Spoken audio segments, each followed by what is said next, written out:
Hello, I'm Bishop Eugene Hurley from Darwin, and this year of grace, the Church in Australia is being called to recognise its role in the world.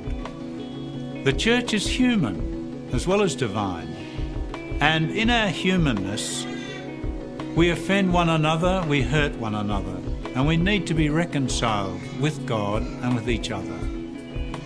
So the bishops have called the Church in Australia to prayerfully celebrate a year of grace. This will then give us the opportunity to look at what needs healing in ourselves, in the Church, and in the world. It'll be an opportunity for us to start afresh from Christ so that we might have the heart, the voice, and the healing touch of Jesus in everything we do. And to this end, having a vision of the Church is so important because our vision will dictate our emotional response.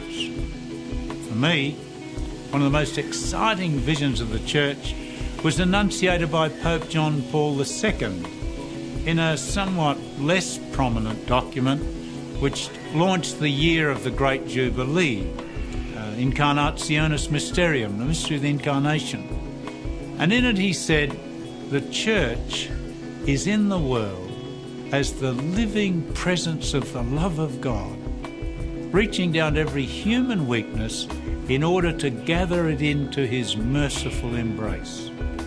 What a beautiful vision of the Church. And it's in this context that the difficult questions of our age must be answered.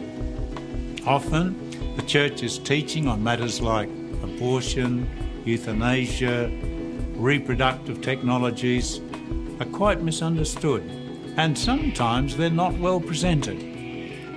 They can have a sort of a legal edge rather than a compassionate, understanding feel. So this year of grace gives us the opportunity to review and present all these teachings, all the teachings of the Church, in the context of love, because God is love. So this DVD aims to begin the process and to be helpful during the year for conversation and prayer. I ask God's blessing on you who use it and on all our aspects of this year of grace as we come to ask God's blessing.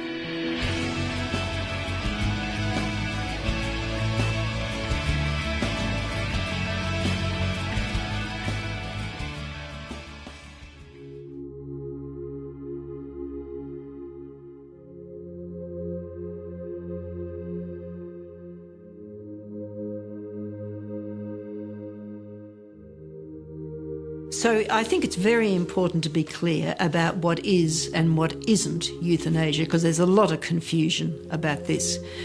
Bishop Anthony Fisher put it this way a couple of years ago. He said euthanasia is an act or a calculated course of omission intended to shorten the patient's life with a supposedly merciful motivation. So what's critical is the intention, the doctor's intention to shorten the patient's life.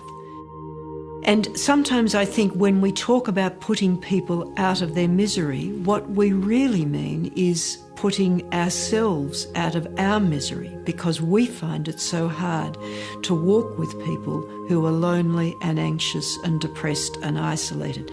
But there's the challenge for us, and it calls up what is most noble in human beings, to live up to that challenge of saying to someone who feels like that about themselves, no, you are somebody. You really matter to us.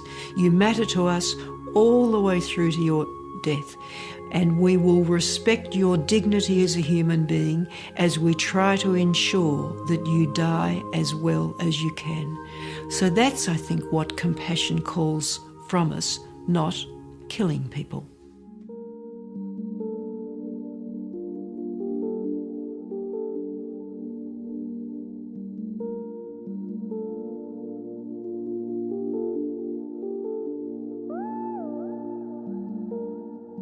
Abortion is one of those issues that can divide family and friends. Sometimes people with particular opinions can tend to dominate in the media as well as in our ordinary conversations. Abortion can be a difficult topic to discuss, especially if someone close to us has experienced an abortion, and we may not wish to further wound them by bringing the subject up.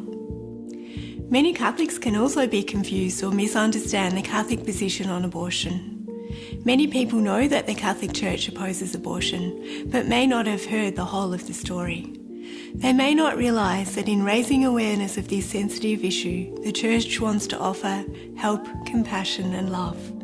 She wants to reach out to all those affected by an unplanned pregnancy or a previous abortion and offer them help, forgiveness and healing. There's much goodwill in the Australian population. Significantly, 87% of the community said that they strongly supported initiatives to reduce abortion, including access to counselling and practical aid. This is what the Walking with Love program is about: parish-based responses and support for pregnant women. With these in place, there is the hope that women who face an unplanned pregnancy will know that the same church which opposes abortion also offers alternatives and says, if you do want to keep this child, no matter what your circumstances, we will be there to walk with you, to help you find a way, and to welcome you and your child into our lives, our families, and our community.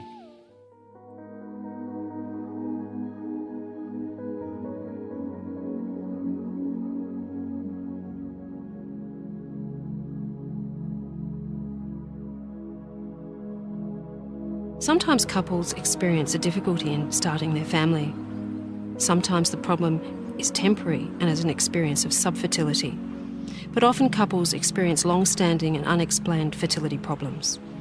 Scripture itself provides us with some very vivid descriptions of the grief that women experience when they're unable to have a child. The Church recognises the distress and desperation that couples can feel and speaks out in a spirit of love and concern for those under her care. Couples experiencing infertility require much love, support and advice.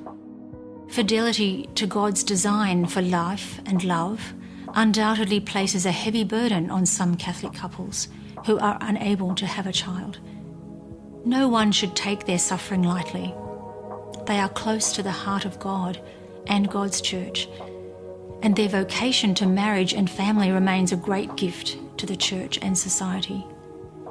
Indeed, in an age where scientific solutions are often sought at the expense of human values, the decision not to use ethically problematic reproductive technologies like IVF makes these couples authentically pro-marriage, pro-child, and pro-life.